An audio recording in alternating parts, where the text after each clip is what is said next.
अरविन्देन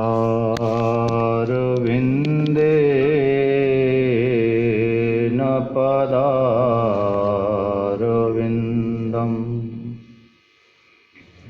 मुखारविन्दे विनिवेशयन्तम्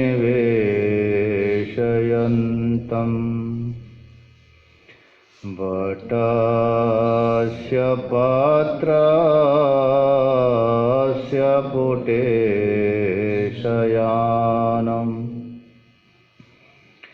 बालं मुकुन्दं मनसा स्मरामि।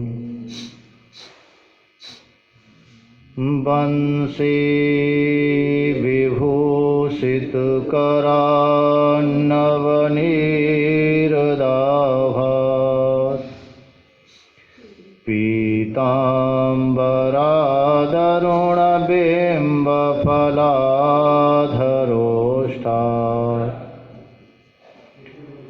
पूर्णेन्दुसुन्दरमुखादरविन्दनेत्रात् कृष्णात् परं किमपि तत्त्वमहं न जाने। सच्चिदानन्दरूपाय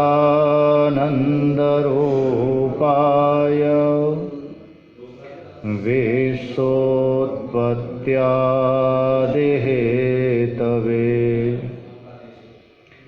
तापत्रयविनाशाय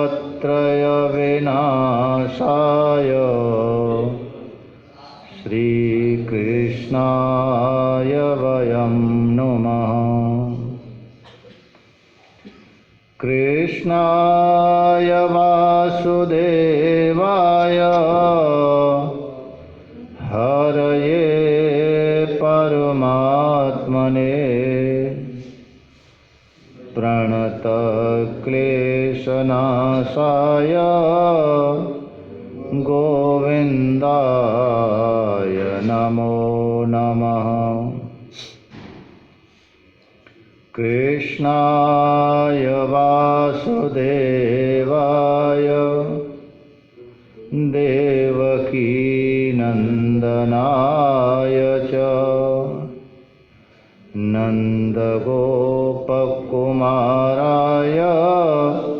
गोविन्दाय नमो नमः।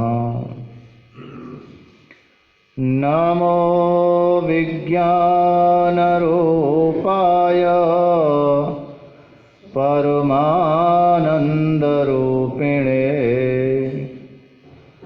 कृष्णाय गोपीनाथाय गोविन्दाय नमो नमः। वसुदेवसुतं देवं कंसचाणूरमर्दनं देवकी परमानन्दं कृष्णं वन्दे जगद्गुरुम्। अखण्डमण्डलाकारं व्याप्तं येन चराचरं तत्पदं दर्शितं येन तस्मै श्रीगुरवे नमः। जय जय श्री राधारमण जय जय नवल किशोर जय गोपी चितचोर प्रभु जय जय माखन चोर।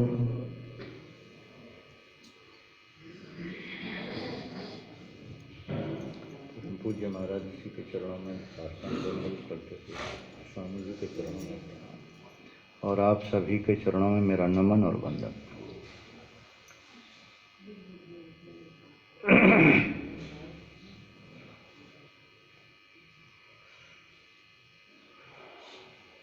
हमारे प्यारे श्याम सुंदर अभी स्वामी जी बता रहे थे कि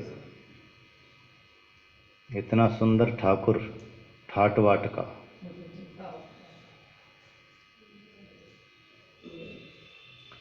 तीनों लोकों में भी नहीं मिलेगा।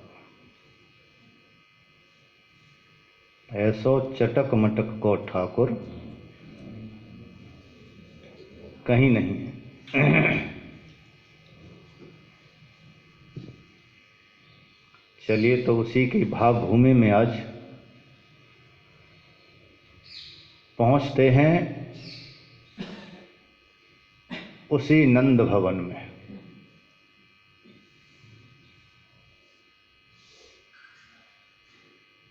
जहां पर नंद बाबा और श्री उद्धव जी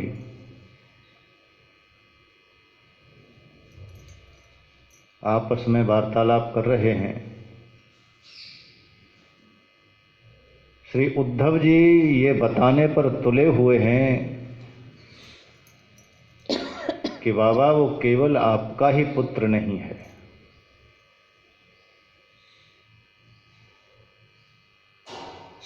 वो परब्रह्म है, वो ईश्वर है, वो परमात्मा है, उसके ये लक्षण हैं, ऐसा है ऐसा है।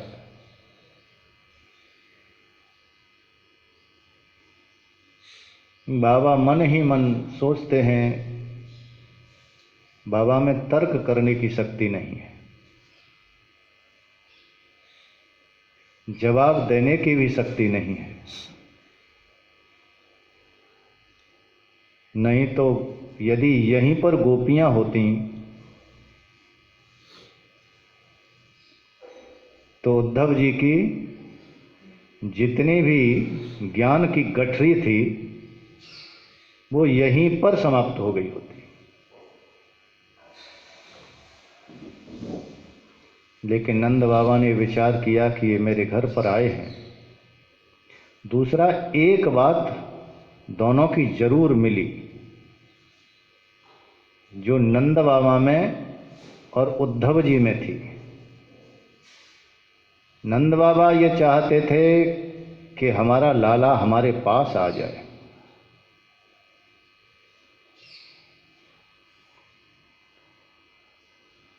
और ये बात उद्धव जी ने भी कह दी कि वो आएगा, आपसे जो वायदा किया है उस वायदे को तोड़ेगा नहीं। तो बाबा को थोड़ी सांत्वना मिली। देखिए, जब किसी से कोई वार्तालाप किया जाए तो जब तक हम उसके मन में मन नहीं मिलाएंगे, अपने मन को उसके मन से नहीं मिलाएंगे, तब तक कोई भी व्यक्ति वक्ता की बात को सुनने के लिए तैयार नहीं होगा। और सुन भी लेगा तो 1000 रुपये वाली मूर्ति बन जाएगा। इस कान से सुनेगा, इससे निकाल देगा। लेकिन ये लगे वक्ता को कि भाई ये सामने वाले पर जो मैं बता रहा हूं इसका प्रभाव हो, ये समझें उस बात को, तो उसके मन से मन मिलाना पड़ेगा।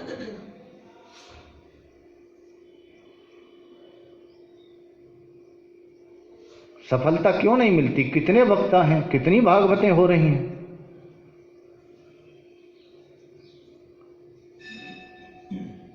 लेकिन हमें जो कहना है वो हम कहेंगे। श्रोता सुने ना सुने, केवल भीड़ इकट्ठी हो। लेकिन वहां श्रोता सिर्फ एक नंद बाबा है,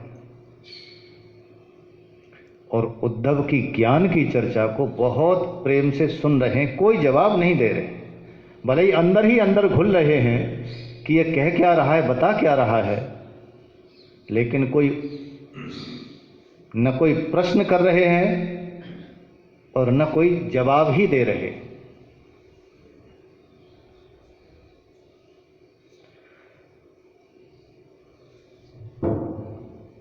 तो आज श्रीमद् भागवत जी में उसी प्रसंग पर हम चलते हैं। उद्धव जी कहते हैं कि न चास्य कर्म वा लोके सत असत मिश्र योनिषु, यानी भगवान का इस लोक में कोई भी कर्म नहीं है, क्योंकि वो स्वयं अकर्ता है। भगवान की तो बात ही छोड़ दीजिए, ये जीव भी अकर्ता है।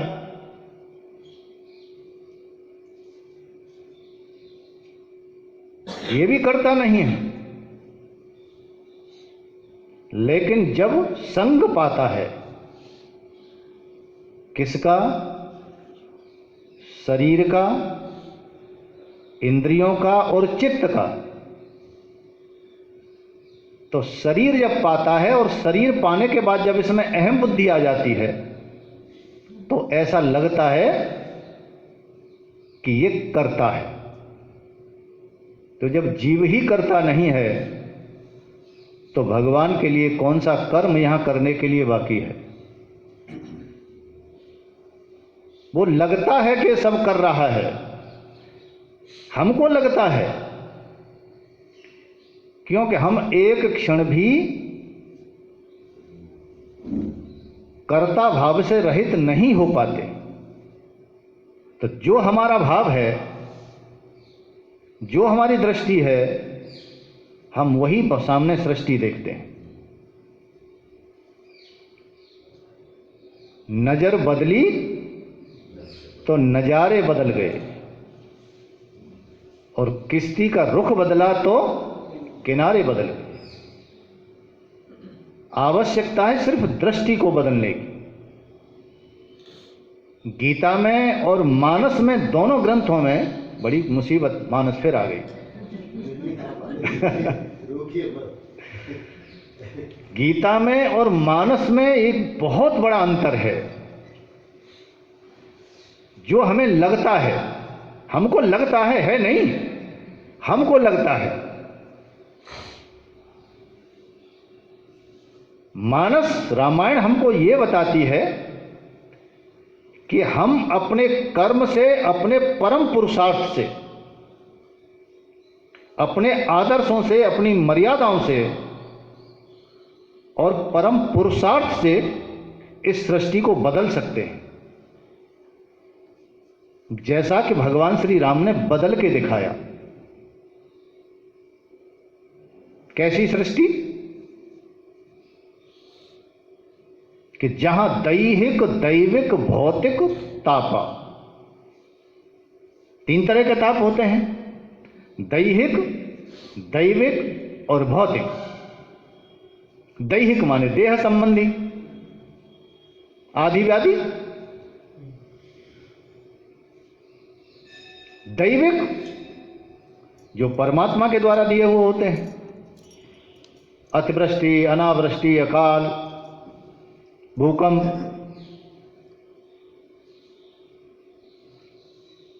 ये दैविक। और एक होते हैं भौतिक। भौतिक माने संसार के द्वारा दिए हुए कष्ट, जो समाज से और संसार से मिलते हैं। चोरी, हत्या, लूट, अपहरण, बलात्कार, ये भौतिक ताप है। तो बताते हैं, बाबा लिखते हैं कि दैहिक, दैविक, भौतिक तापा और राम राज काहू नहीं व्यापा। ऐसी सृष्टि। और ऊंची बात कह दी कि नहीं दरिद्र, कोई दरिद्र भी नहीं है। नहीं दरिद्र को दुखी न दीना। न कोई दरिद्र है, न कोई दुखी है और न कोई दीनहीन है। और न ही को अबुध, कोई अबुध भी नहीं है, सब ज्ञानी है। अबुध माने अज्ञानी, नहीं को अबुध और उन लक्षण हीन। सारे लोग लक्षणों वाले हैं। लक्षणों वाले तो राम जी के घर में ही थे एक तो। कौन? लक्ष्मण जी। लक्षण धाम राम प्रिय क्या थे? पहला विशेषण लक्षण धाम, लक्षणों के भंडार। दूसरी विशेषता राम प्रिय, भगवान श्री राम के प्रिय थे। और तीसरी विशेषता लक्षण धाम राम प्रिय और सकल जगत आधार, सारी सृष्टि के आधारभूत हैं। क्योंकि शेष जी के अवतार हैं और ये धरती किस पर टिकी है? शेषनाग जी के फन के ऊपर। तो सारी सृष्टि के आधार भी हैं। लक्षण धाम राम प्रिय सकल जगत आधार, और मुनि वशिष्ठ ते राखा लक्ष्मण नाम उदार। इसलिए मुनि वशिष्ठ जी ने उनका नाम लक्ष्मण रखा। तो बताते हैं कैसा राम राज्य, कैसी सृष्टि बदली कि नहीं दरिद्र को दुखी न दीना, और नहीं को अबुध न लक्षण हीना। कोई लक्षणों से हीन नहीं है। ऐसी सृष्टि कहीं देखी है कभी किसी ने? लेकिन राम जी ने करके दिखाया। और तो और ऊंची बात कह दी कि राम राज्य में क्या होता था कि निज आश्रम, 4 आश्रम होते हैं, ब्रह्मचर्य, गृहस्थ, वानप्रस्थ और सन्यास। निज आश्रम निज निज धर्म, निरत वेद पथ लोग।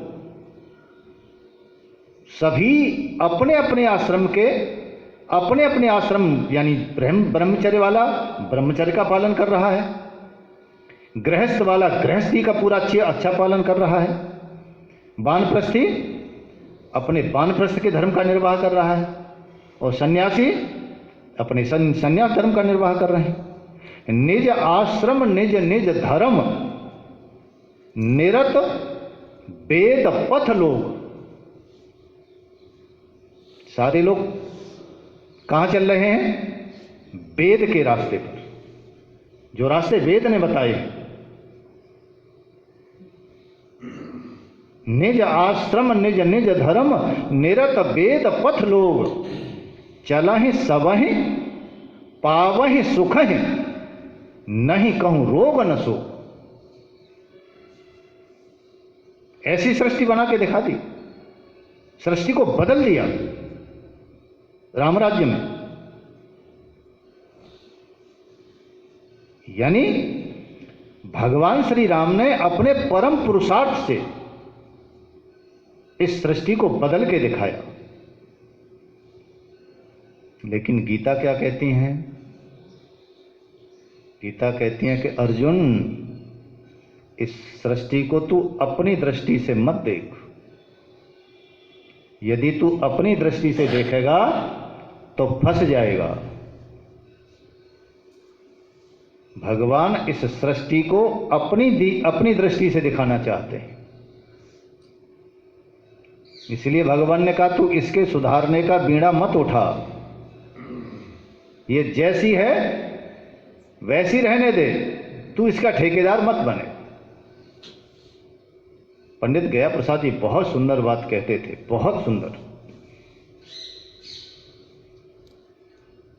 वो कहते थे कि लोग सेवा करें, बहुत अच्छी बात, सेवा करनी चाहिए, लेकिन सेवा की ठेकेदारी नहीं करनी चाहिए।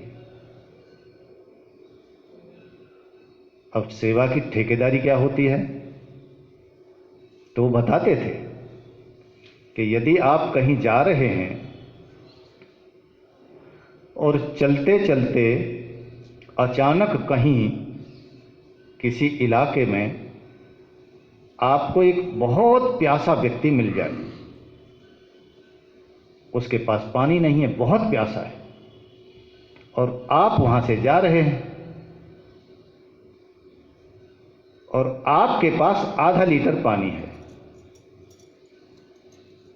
तो आपने उसका बिना नाम गाम पूछे और बिना अपना नाम गाम बताए और उसको अपना पानी दे दिया, उसको पानी पिला दिया और पानी पिलाए आगे बढ़ गए। ये हो गई सेवा। तो सेवा की ठेकेदारी क्या होती है? आप आगे बढ़े और आपने विचार किया कि भाई लगता है ये व्यक्ति इतना प्यासा था, लगता है इस इलाके में कहीं पानी नहीं है, पानी की कमी है,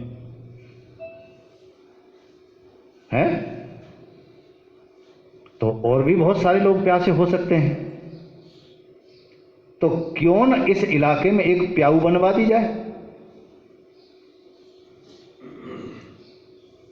बात समझ में आ गई? तो ये प्याऊ बनवा देना,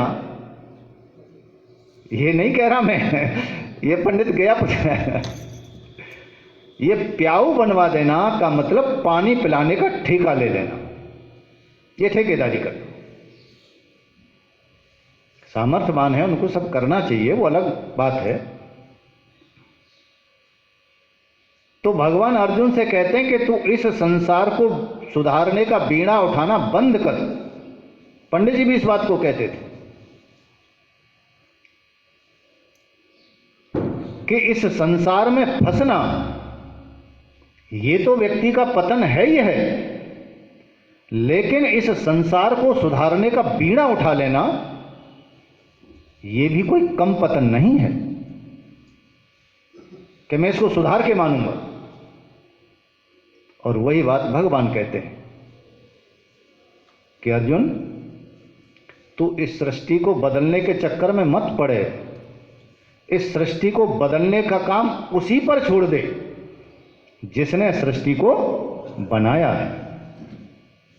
तू तो इस सृष्टि को बदली हुई दृष्टि से देख,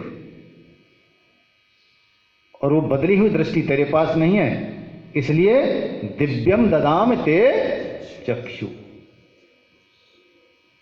इसलिए मैं तुझे आज दिव्य दृष्टि देता हूं, इस दृष्टि से तू इस संसार को देख। नहीं तो इस माया के संसार में यदि हम अपनी ही दृष्टि का उपयोग करते रहे तो निश्चित है कि इसमें फंसे बगैर नहीं रहेंगे, क्योंकि बाहर के दृश्य को हम वही देखना चाहते हैं जो हमारे अंदर है, जो हमारी जैसा चश्मा हमारी आंखों पर चढ़ा है, सामने वाला दृश्य वही दिखाई देगा। जब हम देखते हैं आसमान को तो आसमान का रंग नीला दिखाई देता है ना? लेकिन यदि हम अपनी आंखों पर लाल रंग का चश्मा चढ़ा लें तो आसमान कैसा दिखाई देगा? लाल।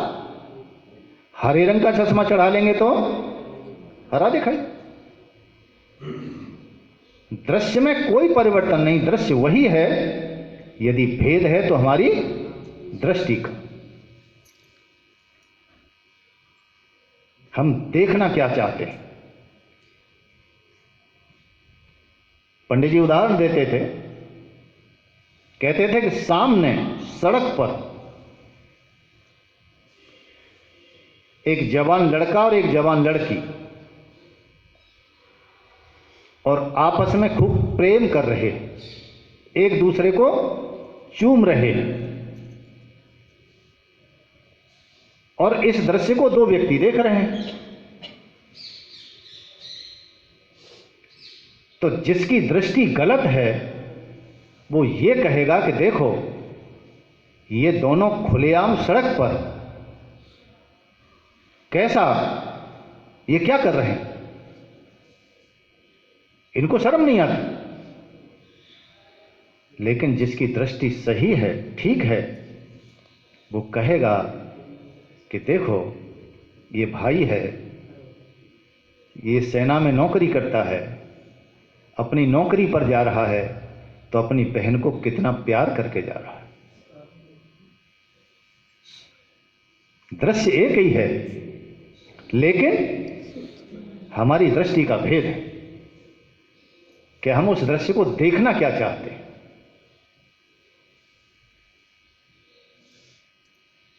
इसलिए हमें ज्यादा सृष्टि के चक्कर में नहीं पड़े। हम सत्संग करते हैं, हमारे मन में बिल्कुल नहीं है कि लोग, लेकिन यह है कि जरूर अपने अपने साधन में जरूर लगे रहें। जहां जिसका मन है, जो मन है, सबका साधन श्रेष्ठ है, बशर्ते यह है कि उसमें लगे रहें।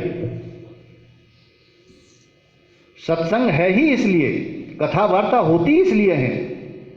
तुलसीदास बाबा कहते हैं कि बहुत काल की जय सत्य संगा। जब बहुत काल तक हम सत्संग करते रहेंगे तो क्या होगा? इसके दो परिणाम होते हैं कि हमने जो अपने अंदर भ्रम पाल रखे हैं,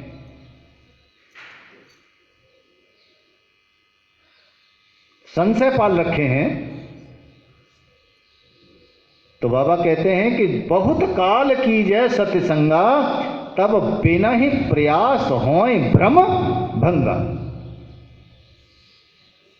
कोई प्रयास नहीं करना पड़ेगा। इसलिए तो संतों का सानिध्य बहुत जरूरी है।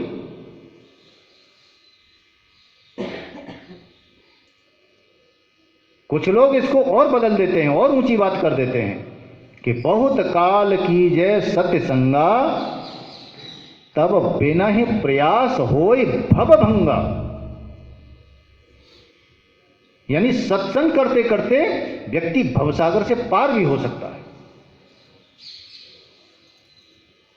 इतनी बड़ी महिमा सत्संग की। परमात्मा की प्राप्ति के 3 ही साधन हैं, जो हमारे शास्त्रों में, हमारे उपनिषदों ने, जो ग्रंथों ने जो बताया है, उसमें मुख्य साधन 3 हैं: ज्ञान योग, भक्ति योग और कर्म योग। ये मिलता कहां है?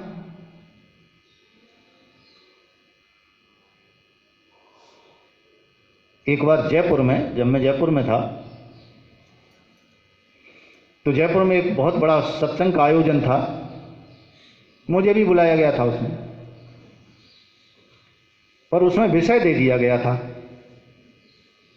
कि इसी पर बोलना है, और विषय था सत्संग क्या है। केवल इस पर बोलना था, और 10-10 मिनट का समय था।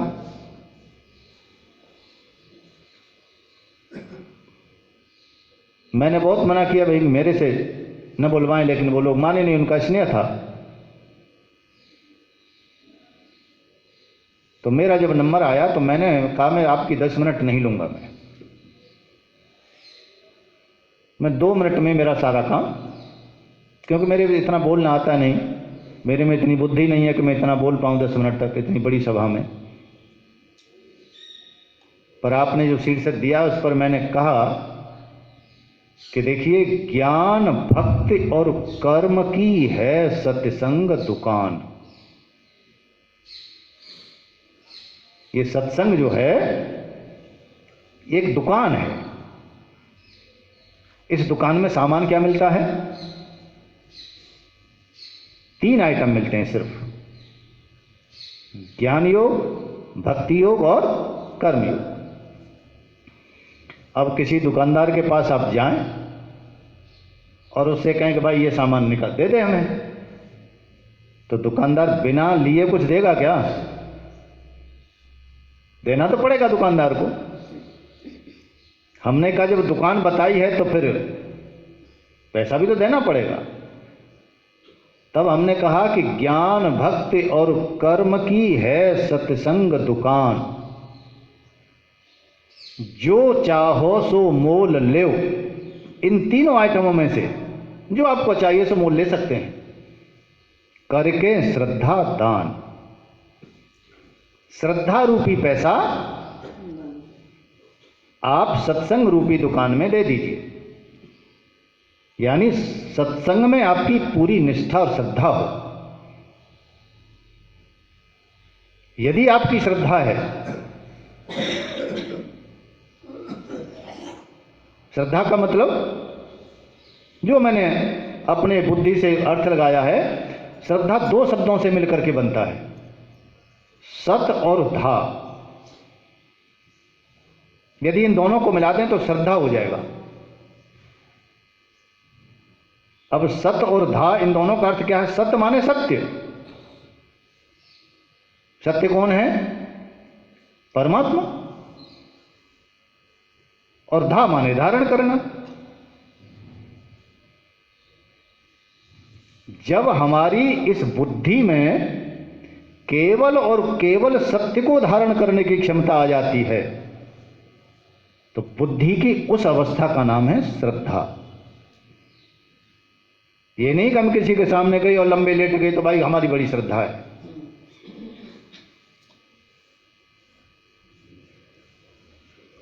श्रद्धा का सही अर्थ है कि जब हमारी ये बुद्धि सत्य को ग्रहण करने में सक्षम हो, जो संत बताते हैं, जो ग्रंथ बताते हैं, यदि हम उसको ज्यों का त्यों ग्रहण कर रहे हैं तो संत के प्रति, सत्संग के प्रति और ग्रंथ के प्रति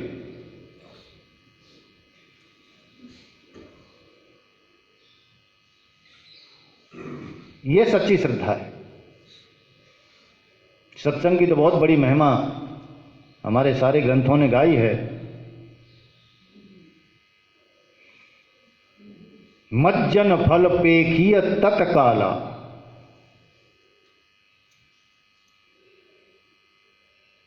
कैसा फल मिलता है? तत्काल, देर नहीं। अजामिल को कितना सत्संग मिला? कितना मिला? वाल्मीकि जी को कितना सत्संग मिला?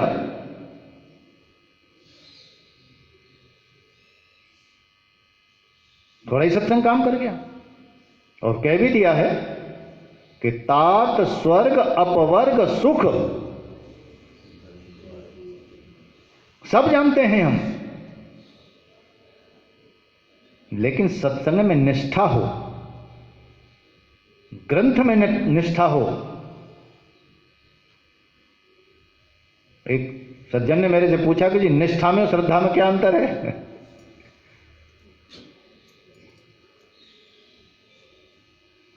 मैंने कभी विचार ही नहीं किया कि इनमें कोई अंतर भी हो सकता है।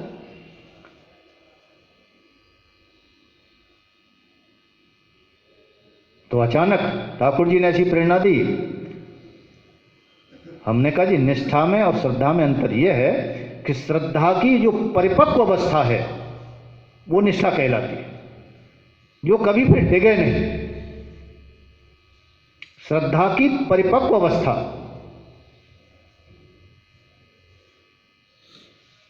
जो डिगती नहीं है, फिर एक क्षण का सत्संग, तात स्वर्ग अपवर्ग सुख धरिय तुला एक अंग,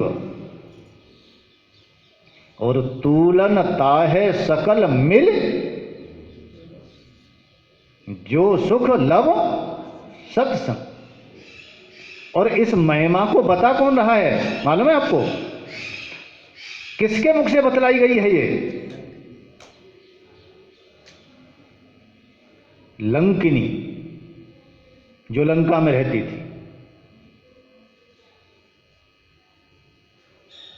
जिसने संत के सामने झूठ बोला। संत कौन? श्री हनुमान जी महाराज। हनुमान जी महाराज जब छोटा रूप बना करके जा रहे थे तो लंकिनी ने देख लिया। लंकिनी ने तुरंत पकड़ लिया। हनुमान जी ने पूछा कि कारण क्या है, आपने मुझे क्यों पकड़ा? तो मालूम है उसने क्या तर्क दिया कि मोर आहार जहां लग चोरा। जितने भी चोर हैं वो सब मेरा आहार है, मैं केवल चोरों को खाती हूं। हनुमान जी ने विचार किया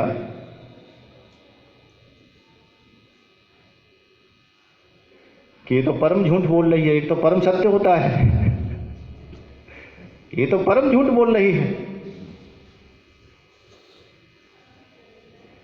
क्योंकि यदि चोर ही इसका आहार होते तो सबसे बड़ा चोर तो इसकी लंका में ही बैठा है, जो दूसरे की पत्नी को चुरा के ले आया है। सबसे बड़ा चोर तो वहीं बैठा है। तो हनुमान जी ने एक ही मुक्का मारा और कैसी बुद्धि पलट दी एक संत ने, देखिए।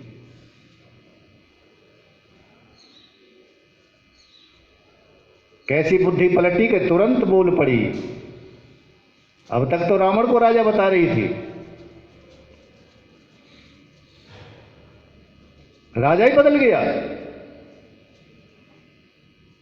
कैसे राजा बदला?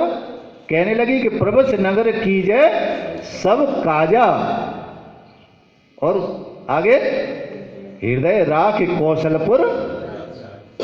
अब तक लंका के राजा की बात कर रही थी। राजा ही बदल गया। ये संत के संग के सत्संग का प्रभाव है। बशर्ते है कि हमारी निष्ठा, हमारी श्रद्धा हो। और फिर उस मुक्के को लगते ही संत ने जो उसकी बुद्धि पर प्रहार किया, मालूम है हनुमान जी ने मुक्का कहां मारा था? पीठ में नहीं मारा, यहां मारा था, यानी बुद्धि के स्थान पर। इसकी तो बुद्धि को बदलना ही पड़ेगा। और ऐसी बुद्धि बदली कि तुरंत बोल पड़ी। हनुमान जी ने पूछ लिया कि अभी तक राजा दूसरा था, ये राजा कैसे बदल दिया तूने? बोले आपके सत्संग का प्रभाव, आपने जो मुझे सत्संग दिया। हनुमान जी ने पूछा कि क्या मुक्का सत्संग होता है क्या?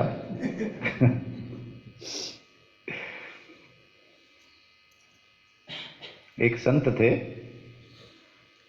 गंगोत्री से ऊपर जब हम गोमुख जाते हैं तो गोमुख के रास्ते में वो रहते थे, फलाहारी बाबा नाम था उनका। और ये सौभाग्य था कि वो यहीं मथुरा जिले के राल गांव है एक, जब हम जाते हैं, राल गांव का उनका शरीर था। 116 साल की आयु में उन्होंने शरीर छोड़ा, 2011।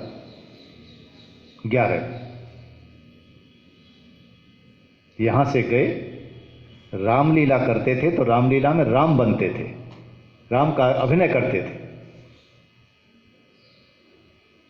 गांव में रामलीला होती है ना, और उस अभिनय को करते करते ही उनको ऐसा वैराग्य हुआ कि वो अपने 16 साल की अवस्था में यहां से चले गए। 100 साल रहे। उन्होंने कभी स्वतंत्र भारत को नहीं देखा था। जाते ही 2-4 साल के बाद उनकी आंखें भी चली गई थी, क्योंकि वहां बर्फ पड़ी रहती थी। ज्ञान था नहीं उनको कि नंगी आंखों से बर्फ को नहीं देखते हैं। देखते देखते आंखें चली गईं। मेरी उनसे मुलाकात हुई पहली मुलाकात 1983 में हुई थी। 1990 में ये बिरला जी गए थे।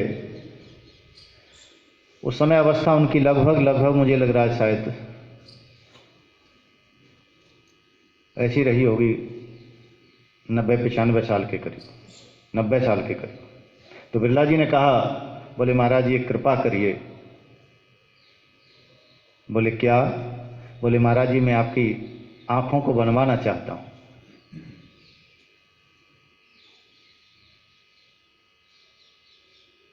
बोले अब क्या संसार देखना है? बोले नहीं महाराज जी आपको संसार नहीं दिखाएंगे, आपको यहीं से हेलीकॉप्टर में ले जाऊंगा और हॉस्पिटल ले जाके सीधा यहीं आपको छोड़ देंगे। तो उन्होंने कहा कि अरे तू मेरी आंख बनवाएगा, जब मेरे राम की दी हुई आंखें मेरे पास नहीं रहीं तो तेरी दी हुई आंखें मेरे पास रहेंगी क्या?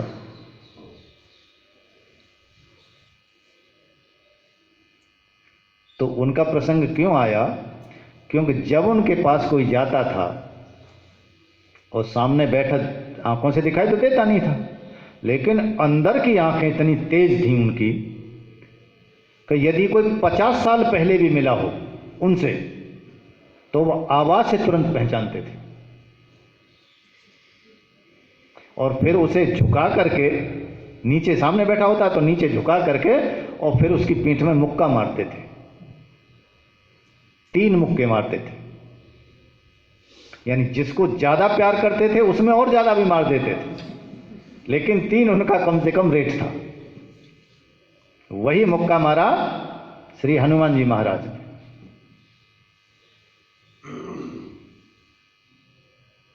और मुक्का मारते ही ऐसा सत्संग मिला कि बुद्धि सुधर गई। तुलसीदास बाबा कहते हैं कि सत्संग की महिमा से काक होय पिक बकहु मराला, मज्जन फल पेखिय तत्काला। इस सत्संग में मज्जन करने का, मज्जन माने स्नान, इसमें डूब जाओ। जब तक हम सत्संग में डूबेंगे नहीं, क्योंकि हम यहां बैठे बैठे भी बहुत सारी बातें घर की सोचते रहते हैं। डूबना है तो खोना है। मज्जन फल, इसमें स्नान करने का फल क्या है कि तत्काल ही फल मिलता है। काक होय पिक, जो कौवा है वो कोयल बन जाता है, और बकहु मराला, वो जो बगुला है वो हंस बन जाता है। सुन आचरज करे जन कोई, यदि सुन करके इसका कोई आचर्य करे, आश्चर्य करे, तो सत्संगत महिमा नहीं गोई। सत्संग की महिमा किसी से आज तक छिपी नहीं है, लेकिन हम करके और बैठ के तो देखें, और बैठ के नहीं बदल के देखें। लेकिन हम नहीं बदल पाते अपने आप को। इसलिए मानस और गीता दोनों कहती हैं, मानस बताती है कि हम अपने परम पुरुषार्थ से सृष्टि को बदल सकते हैं, लेकिन गीता कहती है, भगवान कहते हैं कि नहीं अर्जुन, तो सृष्टि के बदलने के चक्कर में मत पड़े। इस सृष्टि को बदलने का काम उसी पर छोड़ दे जिसने इसको बनाया है। तू तो इस सृष्टि के प्रति अपनी दृष्टि को बदल। और जब हम अपनी दृष्टि को देखेंगे तो बदली हुई दृष्टि से, जब हम अपनी दृष्टि से भगवान को देखते हैं तो लगता है कि भगवान सारी सृष्टि के कर्ता हैं, क्यों सारी सृष्टि को वही बनाता है, वही उसकी रक्षा करता है और वही उसका संहार भी वही करता है। हमको ऐसा लगता है कि नहीं? लेकिन ये सब करते हुए भी वो अकर्ता है। वही बात उद्धव जी कह रहे हैं कि न चास्य कर्म वालों के, कि इस लोक में उसका कोई भी कर्म नहीं है, वो किसी भी कर्म का कर्ता नहीं है, चाहे वो किसी भी योनि में आ जाए, कोई भी रूप बना करके आ जाए, चाहे वो सदयोनि में आए, सदयोनि का मतलब राम कृष्ण या वामन अवतार में आए, ये सदयोनियां हैं। असद योनि का मतलब कच्छप, मत्स्य और शूकर आदि जो योनियां हैं ये असद योनि में आते हैं। और तीसरी योनि है मिश्र योनि। मिश्र योनि का मतलब मिली जुली, आधी आधी। आधी आधी का मतलब आधा भगवान का शरीर सिंह का और आधा मनुष्य का, नरसिंह भगवान या हयग्रीव। चाहे वो किसी भी योनि में आए, कोई भी शरीर धारण करके आए, लेकिन उनके लिए कोई भी कर्म बाकी नहीं है, ये बताने का प्रयास कर रहे हैं उद्धव। क्योंकि क्रीडार्थः सोऽपि साधूनां परित्राणाय कल्पते। क्योंकि जो इन योनि में आते हैं ना भगवान, तो काय के लिए आते हैं? क्रीडार्थ, कि अपना खेल खेलने के लिए, लीला करने के लिए। वो कोई कर्म करने नहीं आते। जैसे हम अपने नाती पोते के साथ, बच्चे के साथ, जब उसका मन होता है ना, जब उसका भाव होता है, तो हम भी उसके लिए घोड़ा बन जाते हैं। बन जाते कि नहीं बन जाते? ऐसे ही वो भक्तों का जो भाव होता है, भक्तों का जो जो भाव होता है, जैसा जैसा भाव होता है, भगवान वैसा ही रूप बना करके और खेल खेलने के लिए, क्रीड़ा करने के लिए यहां पर आते हैं। और दूसरा कारण साधूनाम परित्राणाय, साधुओं का परित्राण करने के लिए। जो साधु हैं उनको कष्टों से मुक्ति दिलाने के लिए। परित्राणाय साधूनाम विनाशाय च दुष्कृताम, भगवान ने खुद कहा है। मैं कब आता हूं, क्यों आता हूं? परित्राणाय साधूनाम, मैं साधुओं का परित्राण करने के लिए। और विनाशाय च दुष्कृताम, और जो दुष्कृत लोग हैं उनका विनाश करने के लिए।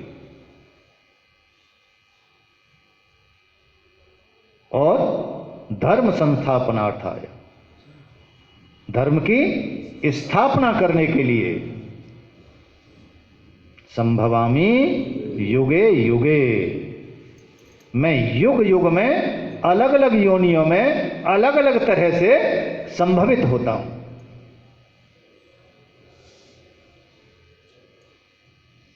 तो भगवान जब जब होय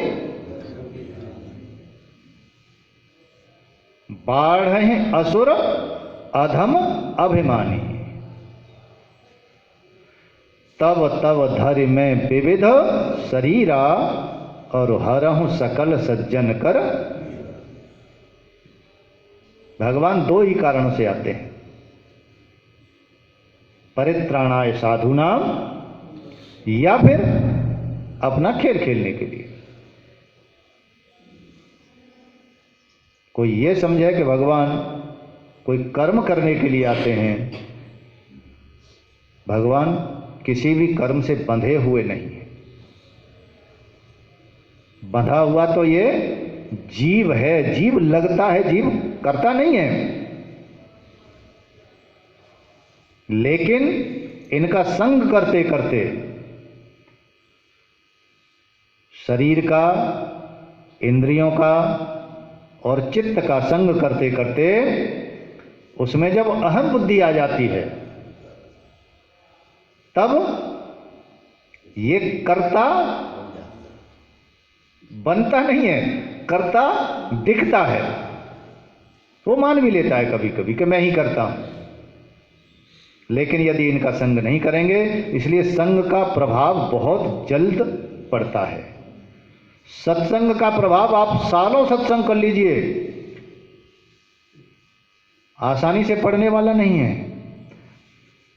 लेकिन कुसंग का ज्वर तुरंत पड़ जाता है। रोजाना सत्संग में खूब अच्छी बातें हो रही हों, खूब हो रही हों और सालों साल हो रही हों, उसका कोई नहीं। यदि एक दिन वक्ता के मुंह से छोटी सी कोई गलत बात निकल जाए, देखिए तुरंत बाहर क्या होता है, चर्चा होती है। कुसंग का ज्वर। हम लोग तैयार बैठे रहते हैं, कैसी कौन सी बात निकले इसको हम पकड़ें। लेकिन मैं तो आप लोगों से क्षमा चाहता हूं कि यदि कभी निकल भी जाए तो आप सब सुधी जन हैं, 1000 वाले श्रोता बन जाइएगा और क्षमा तो कर ही देंगे। आपका स्वभाव है, क्योंकि इतने दिन सत्संग करते करते यदि हो गया है तो स्वभाव है, क्षमा तो आप मुझे कर ही देंगे। और इन्हीं शब्दों के साथ आज का यहीं विराम। और अभी थोड़ा सा स्वामी जी कुछ आपको आशीर्वाद देंगे, आप उसे आशीर्वाद को भी ग्रहण करिए थोड़ी देर के लिए।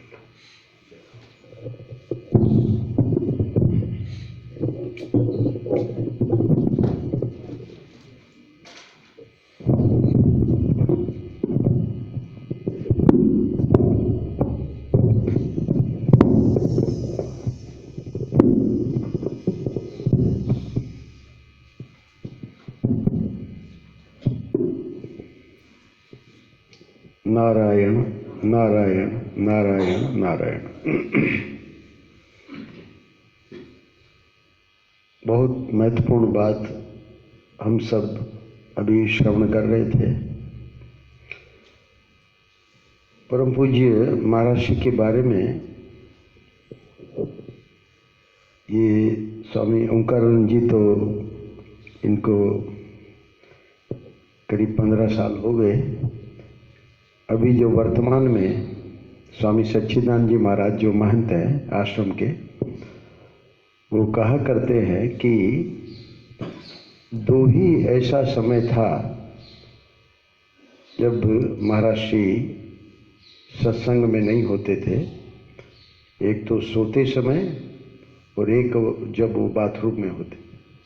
बाकी उनका पूरा जीवन, पूरा समय सत्संग में होता था। तो आज हमने सत्संग की महिमा सुनी। कल जीवन एक यात्रा के बारे में मैंने कहा कि ये ग्रंथ महाराज श्री का इसी नाम से है, जीवन एक यात्रा। परम पूज्य महाराज श्री को ये विषय दिया गया था कलकत्ता में। तो वहाँ 5 दिन का, क्योंकि 1984 जनवरी 1 जनवरी के बाद उन्होंने एक कहना चाहिए कि नियम ले लिया था कि अब हम जहाँ भी जाएंगे प्रश्नोत्तर के द्वारा ही सत्संग होगा, प्रवचन नहीं करेंगे। तो प्रश्न इकट्ठे कर लिए जाते थे, जहाँ जहाँ उनको जाना होता था लोगों को खबर होती थी कि महाराज श्री आने वाले हैं।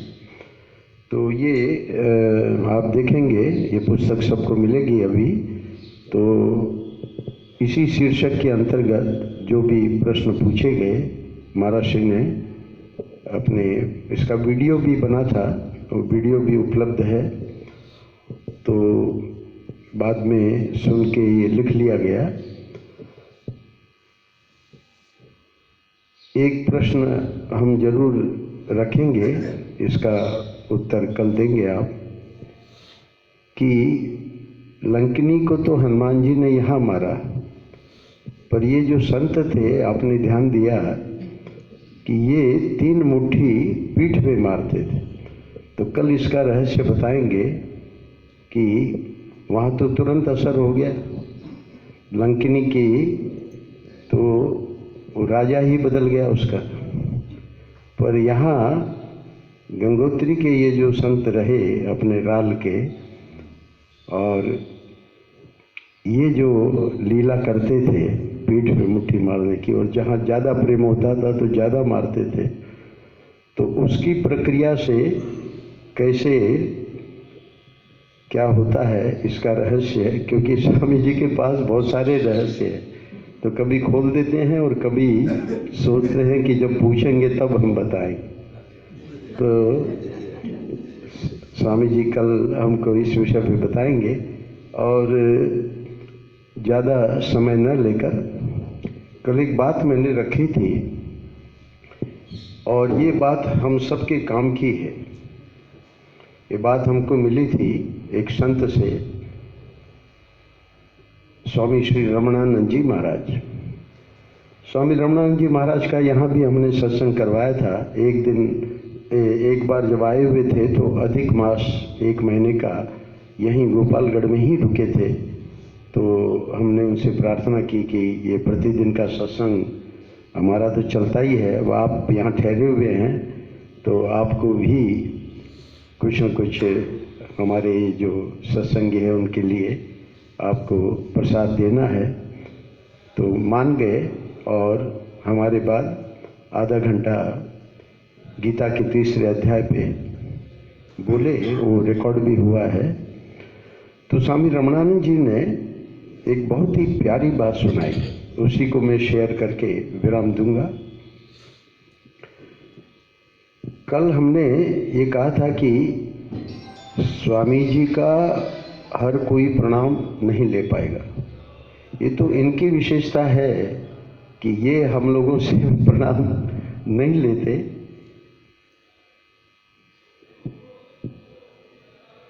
गीता में स्वयं भगवान ने कहा है, देव द्विज गुरु प्राज्ञ पूजनम शौच मार्जन।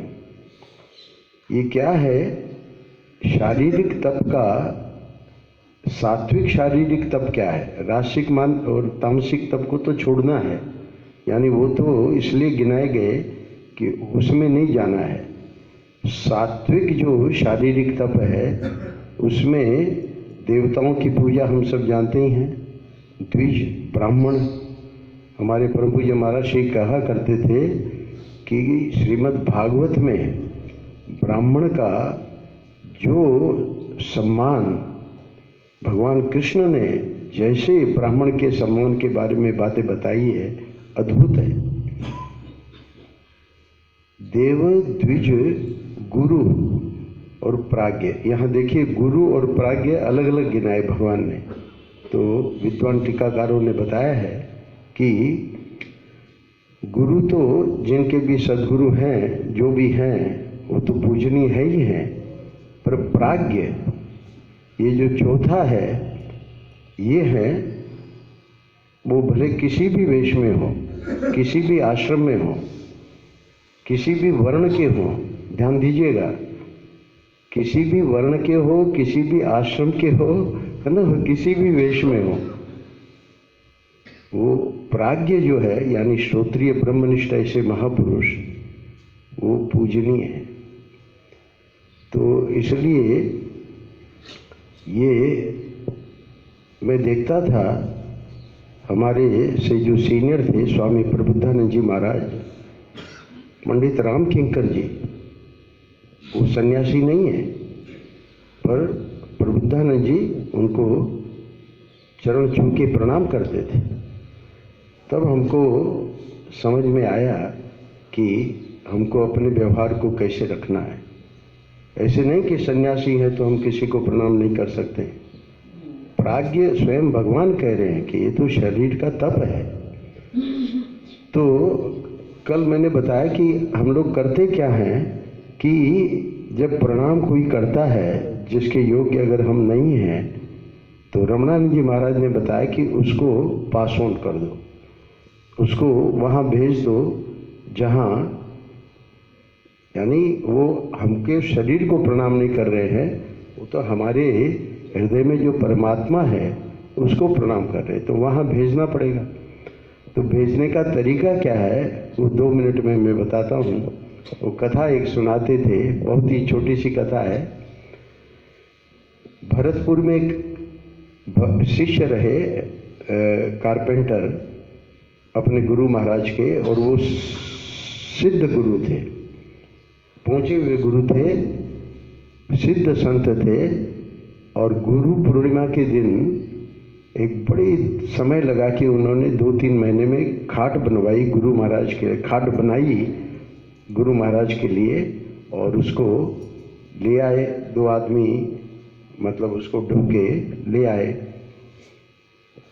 गुरु महाराज ने गुरु पूर्णिमा पे और भी जब भेंट वगैरह आती थी गुरु महाराज ग्रहण करते थे, पर उस खाट के लिए गुरु महाराज ने कहा कि ब्रह्मचारियों को बुला के उसने आग लगा दी।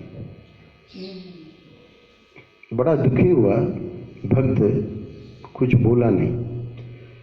प्रतिदिन सत्संग होता था, गुरु महाराज देख रहे हैं उस कारपेंटर को, अपने शिष्य को, भक्त को, कि बड़ा दुखी है। 1 महीने के बाद बुला के उसे कहा, बेटा एक काम करो। पहली बार उसको लगा कि आज गुरु महाराज हमारा जो दुख है उसका समाधान करेंगे, और किया। बोले हमारे कहने से ऐसे ऐसे तुम तीर्थ यात्रा दक्षिण की कर आओ, और अंत में जगन्नाथपुरी जाना, और जगन्नाथपुरी से सीधे यहाँ आ जाना। अब वो जब तीर्थ यात्रा करके जगन्नाथपुरी पहुँचा है, और वहाँ जो लोग जगन्नाथपुरी में गए हैं, देखा उन तीनों विग्रहों को, भगवान कृष्ण, सुभद्रा और बलराम, जिस तखत पे उनको रखा गया था, उसकी दृष्टि पड़ी कि वही खाट जो गुरु पूर्णिमा पे उसने गुरु महाराज को भेंट करी थी। अब वो भूल तो कर नहीं सकता, पर फिर भी सोचा कि वो तो हमारी आंखों के सामने जला दी गई, वो खाट भला कैसे हो सकती है। बहुत ध्यान से देखा, जहाँ जहाँ उसने कुछ गड़बड़ी हो गई थी, बिल्कुल वो वहाँ वैसे की वैसे ही एक एक चीज को उसने ध्यान से देखा, नहीं रह गया। पूछा, पता लगाया उसने, और उसको बताया गया कि गुरु पूर्णिमा के 1 दिन पहले भगवान ने वो जो मुख्य व्यक्ति जो होता है उसको दर्शन दिया, और बोले कि आकाश मार्ग से भरतपुर से एक घाट आवेगी, और उस पे हमको विराजमान करना। बस इतना सुनना था कि वो वहीं बैठ के झर झर झर झर आंसू बहाने लगा। वहाँ के लोगों को तो समझ में नहीं आया कि ये क्या लीला हो रही है। पहुँचा गुरु महाराज के पास भरतपुर, और बस वही उनके चरणों में बैठ के अश्रु प्रवाह कर रहा है। बताया गुरु महाराज ने कि बेटा, हम कुछ भी हमको दिया जाए हम रखते नहीं है, हम उसको ठाकुर जी के पास पहुंचा देते। नारायण नारायण नारायण नारायण। ये पुस्तक अब सबको दी जाएगी, जीवन एक यात्रा, इसको पढ़िएगा जरूर। और यात्रा तो हमारी हो ही रही है। आज मैं पूछने जा रहा था, एक तो ये जो मुट्ठी से मारते थे संत, तो उसका तो जवाब देंगे ही। और यात्रा के संबंध में एक प्रश्न आया शुरू में ही, तो मुझे लगा कि फिर बाद में पूछ लेंगे, क्योंकि मैंने संकेत कर दिया था कि अंत में कुछ मैं बोलना चाहूँगा। यात्रा के संबंध में हमारा छोटा सा प्रश्न है कि इसमें यात्रा में विश्राम हम कब कब दे सकते हैं। नारायण नारायण नारायण।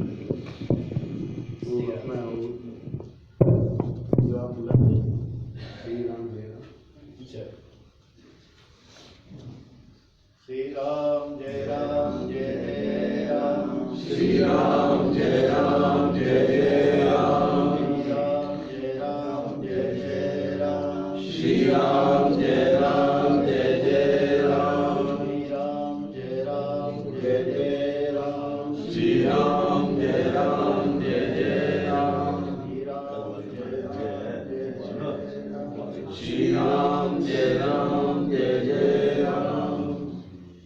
श्याम जी, बोलो श्री राधा गिरधर गोपाल भगवान की जय, संत सद्गुरुदेव भगवान की जय, स्वामी जी महाराज की जय, ओम एक शिवालय स्वामी जी की जय।